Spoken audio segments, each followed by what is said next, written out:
കുട്ടൻ, നമുക്കറിയാം DCCയെ സംബന്ധിച്ചിടത്തോളം ഏറെ നിർണായകമായിട്ടുള്ള ഒരു കാര്യം ഇത് PM നിയാസിന്റെ തോൽവി കൂടിയാണ്. നമുക്കറിയാം അത് കഴിഞ്ഞ ദിവസങ്ങളിലൊക്കെ ഏറെ ചർച്ചയാകുന്ന ഒരു സാഹചര്യം കൂടി ഉണ്ടായിരുന്നു.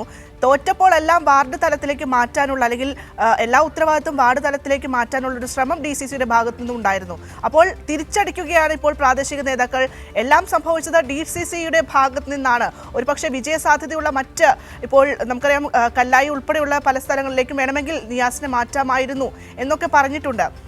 അത്തരത്തിലുള്ള ഒരു നീക്കം കൂടി ഇവിടെ നടക്കുന്നുണ്ട് DCCക്കെതിരെ എന്നുള്ളതാണ്.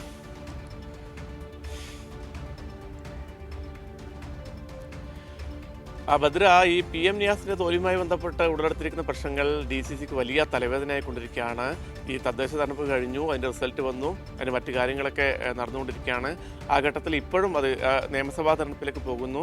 എന്നിട്ട് പോലും PM നിയാസിന്റെ തോൽവിയുമായി ബന്ധപ്പെട്ട വിവാദങ്ങൾ DCCയെ വലിയ രീതിയിൽ വേട്ടയാടുന്നുണ്ട്. കോഴിക്കോട് കോൺഗ്രസ് വലിയ രീതിയിലുള്ള പ്രതിസന്ധി സൃഷ്ടിക്കുന്നുണ്ട്. കഴിഞ്ഞ ദിവസം നമ്മൾ തന്നെ അവിടുത്തെ വാർഡ് പ്രസിഡന്റ് ഉൾപ്പെടെ ഇന്റർവ്യൂ നൽകിയതാണ്.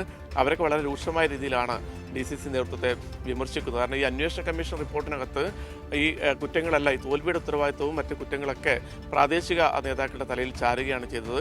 പക്ഷേ പ്രാദേശിക നേതാക്കൾ തികച്ചും വ്യത്യസ്തമായ കാര്യങ്ങൾ പറയുന്നു. ഈ വാർഡ്, പാറോപ്പടി വാർഡ് എന്ന് പറയുന്നത് കഴിഞ്ഞ 30 വർഷമായി കോൺഗ്രസ് വിജയിക്കുന്ന വാർഡാണ്. അവിടെ ഈ KPCC ജനറൽ സെക്രട്ടറി വന്നിട്ട് 1500 വോട്ട് പോലും പിടിക്കാൻ സാധിച്ചിരുന്നില്ല. നിയാസിനെ സ്ഥാനാർത്ഥിയെ പ്രഖ്യാപിക്കുന്ന ഘട്ടത്തിൽ തന്നെ തങ്ങൾ DCC നേതൃത്വത്തെ ഇക്കാര്യം അറിയിച്ചിരുന്നു. കാരണം പുറത്തു നിന്നും കെട്ടിയിറക്കുന്നൊരു സ്ഥാനാർത്ഥി വന്നാൽ തോൽവി ഉറപ്പാണ്, പരാജയം ഉറപ്പാണെന്ന് നേരത്തെ തന്നെ അറിയിച്ചിരുന്നു. എന്നാൽ ആ വാക്കുകളിൽ നിന്ന് മുഖവിലക്കെടുക്കാതെയാണ് മേയർ സ്ഥാനാർത്ഥിയെ അവതരിപ്പിച്ച PM നിയാസിനെ ഇവിടെ മത്സരിപ്പിച്ചത്. അതുകൊണ്ട് തന്നെയാണ് നിയാസ് തോറ്റത് എന്നുള്ളതാണ് കഴിഞ്ഞ ദിവസം വാർഡ് പ്രസിഡന്റ് പറഞ്ഞത്.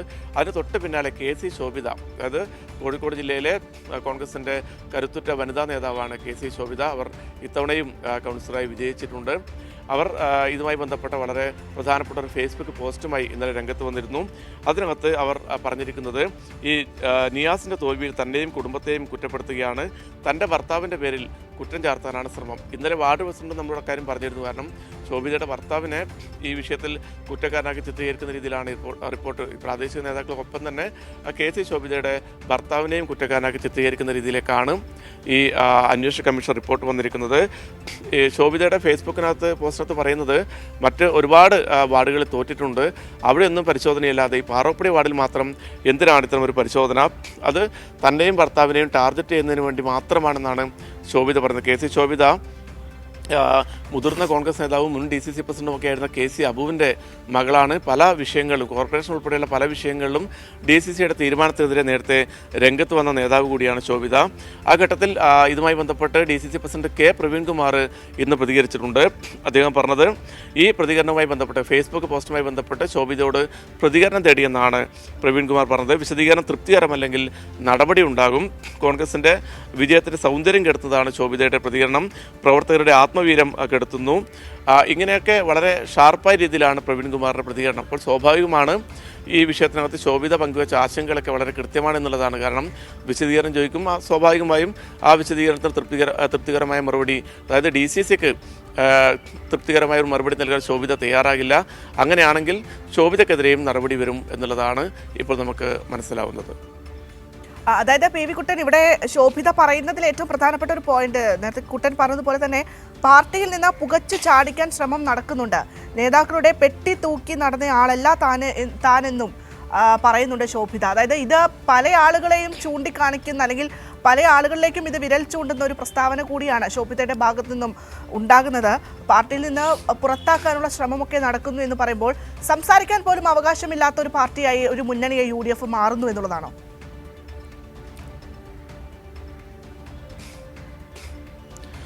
കോഴിക്കോട് കോൺഗ്രസിനകത്ത് അത്തരത്തിൽ ചില പ്രശ്നങ്ങളുണ്ട്. ശോഭിത തന്നെ ഇതുമായി ബന്ധപ്പെട്ട് ഇത്തരമൊരു പ്രതികരണം, സാധാരണയായി അത്തരത്തിൽ ഒരു പരസ്യ പ്രതികരണം നടത്തുന്നൊരു നേതാവല്ല ശോഭിത. പലതരത്തിലുള്ള അഭിപ്രായ വ്യത്യാസങ്ങളുണ്ടെങ്കിലും അതൊന്നും അവർ ഇതുവരെ പരസ്യമാക്കിയിരുന്നില്ല. പക്ഷേ കോഴിക്കോട്ടെ പ്രവർത്തകർക്ക് ഉൾപ്പെടെ ഈ കാര്യങ്ങളൊക്കെ അറിയാം, അതുപോലെ തന്നെ കോൺഗ്രസ് നേതാക്കൾക്ക് അറിയാം. പക്ഷേ ഇന്നലെ വൈകിട്ടോടുകൂടിയാണ് ശോഭിത വളരെ വേദനാജനകമായി, വളരെ ഷാർപ്പായി FB-യിൽ പോസ്റ്റ് ഇട്ടിരിക്കുന്നത്. കാരണം ഇത് ഈ അന്വേഷണ കമ്മീഷൻ റിപ്പോർട്ടിനകത്ത് പ്രാദേശിക നേതാക്കൾക്കൊപ്പം തന്നെ അവിടെ ചുമതല ശോഭിതയുടെ ഭർത്താവിന് അവിടെ സംഘടനാ ചുമതല ഉണ്ടായിരുന്നു. അദ്ദേഹം സജീവ രാഷ്ട്രീയ പ്രവർത്തനമല്ല, ബിസിനസ്സൊക്കെ നടക്കുന്ന ആളാണ്. പക്ഷെ അദ്ദേഹത്തിന് അവിടെ ചുമതല കൊടുക്കുന്നു. ഈ തോൽവിയുടെ അടിസ്ഥാനത്തിൽ അദ്ദേഹത്തിനെതിരെ ഉൾപ്പെടെ നടപടിയെടുക്കുന്ന ഒരു സാഹചര്യം വരുന്നു. ആ ഘട്ടത്തിലാണ് ശോഭിത പരസ്യമായി രംഗത്ത് വന്നിരിക്കുന്നത്. തന്നെയും ഭർത്താവിനെയും തേജോവധം ചെയ്യാനുള്ള നീക്കങ്ങളാണ് ഇപ്പോൾ നടന്നുകൊണ്ടിരിക്കുന്നത്. അതോടൊപ്പം തന്നെ തന്നെ പുകച്ച് പുറത്തു ചാടിക്കാനുള്ള നീക്കങ്ങൾ, പാർട്ടിയിൽ നിന്നും പുറത്താക്കാനുള്ള നീക്കങ്ങൾ നടക്കുന്നുണ്ട്. വനിത ആയതുകൊണ്ട് തന്നെ പല ഘട്ടങ്ങളിലും പലതരത്തിലുള്ള അവസരങ്ങളും തനിക്ക് നഷ്ടമായിട്ടുണ്ടെന്നുൾപ്പെടെയുള്ള വളരെ രൂക്ഷമായ പരാമർശങ്ങൾ ആ പോസ്റ്റിനകത്തുണ്ട്. അതുമായി ബന്ധപ്പെട്ടാണ് പ്രവീൺ കുമാറിൻ്റെ പ്രതികരണം വന്നിരിക്കുന്നത്. അതിനകത്ത് വളരെ കൃത്യമായി പ്രവീൺ കുമാർ പാർട്ടിയുടെ നിലപാട് പറയുന്നത് ശോഭിതയ്ക്ക് ഇത് പുറത്തേക്കുള്ള വഴി തന്നെയാണ് എന്നുള്ളതാണ്. കാരണം തൃപ്തികരമായ വിശദീകരണം, അതായത് കാരണം കാണിക്കൽ നോട്ടീസ് നൽകും. അതിന് തൃപ്തികരമായ വിശദീകരണം നൽകിയില്ലെങ്കിൽ കർശനമായ നടപടിയെടുക്കുമെന്നുള്ളതാണ് പ്രവീൺ കുമാർ പറയുന്നത്. ഈ തെരഞ്ഞെടുപ്പിൻ്റെ തൊട്ട് മുന്നിൽ നിൽക്കുന്ന ഘട്ടത്തിൽ പോലും കോൺഗ്രസിനകത്ത് വലിയ തർക്കങ്ങളും അനൈക്യങ്ങളും ഉണ്ട്. അത് രൂക്ഷമായി തുടരുന്നു എന്നതിൻ്റെ ഒരു തെളിവ് കൂടിയാണ് ഈ സംഭവ വികാസങ്ങൾ. ഭദ്ര.